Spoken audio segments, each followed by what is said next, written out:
성도님들 안녕하세요. 렉티오 디비나 월요일 기억하기 시간입니다. 새로운 형식으로 스크립트를 좀 준비해 봤는데요. 좀 도움이 되셨으면 좋겠습니다. 이번 주 말씀은 사무엘상 26장 17절로 25절까지의 말씀이었고요. 주제는 시험을 이기는 인생이었습니다. 오늘 말씀에서 사울이 다윗을 찾으러 가서 죽이러 가서 발생하는 사건을 우리가 이야기로 들었습니다. 이 사건에서는 이제 10광야에 다윗이 있다는 이야기를 듣고 사울이 3,000명이라는 대군을 이끌고 다윗을 죽이러 갔다가 오히려 죽음을 모면하는 사건의 이야기였습니다. 이 이야기는 데자뷰와 같은 이야기인데요.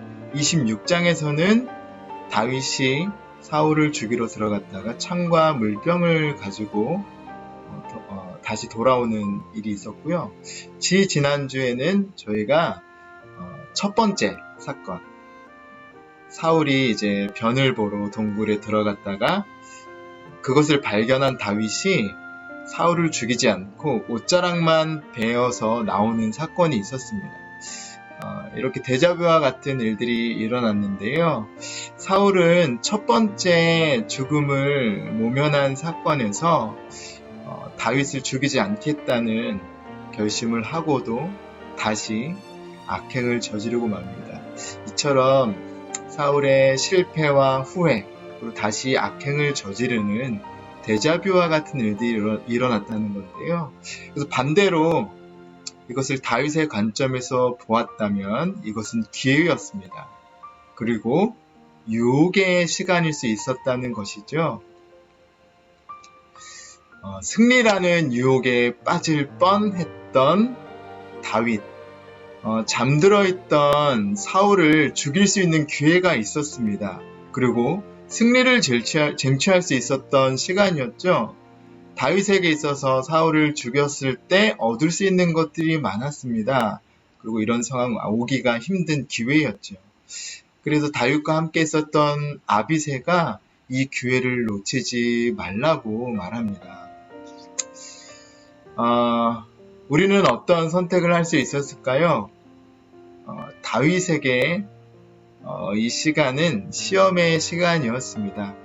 다윗은 이 유혹을 이기고 하나님 앞에서 자신의 소신과 원칙을 지켰습니다. 바로 여호와의 기름 부음을 받은 자를 죽이지 않겠다는 그 마음을 지킨 것이죠. 이득을 얻을 수 있는 상황 앞에서 자신의 신앙적 소신과 원칙을 지킬 수 있는가라는 목사님의 질문이 마음속에 남습니다. 그러므로 우리 시험의 본질은 바로 삶의 주도권에 대한 마음속의 싸움이라고 정의해 주셨습니다. 마음속에 삶의 주도권을 가진 것들이 두 가지가 있죠. 첫 번째로는 내 인생의 성취와 내가 가진 것들의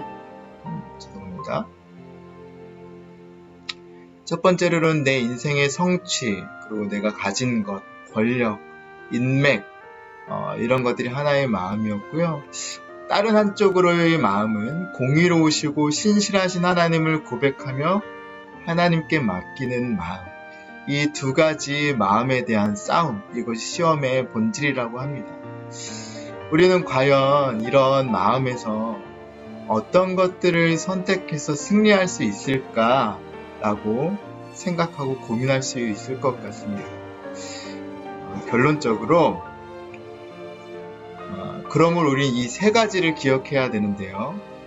첫 번째, 당신이 만난 시험이 무엇이든 같은 실수를 반복하지 말자 라는 것이고요. 두 번째, 승리라는 유혹에 빠지지 말라라는 것입니다. 그리고 마지막으로 하나님의 신실하심과 공의를 믿고 그분께 삶의 주도권을 맡기라. 네, 우리가 인생을 살다 보면 이렇게 유혹이 되는 일도 많고 또 승리를 하기 위해서 하나님이 원하지 않는 선택을 하는 경우도 많은 것 같습니다. 우리 성도님들 또 저도 오늘 말씀을 기억하고 다시 묵상하며 다윗과 같이 이 싸움에서 승리하시는 저와 우리 또 성도님들 되시길 바랍니다. 한 주간도 승리하세요.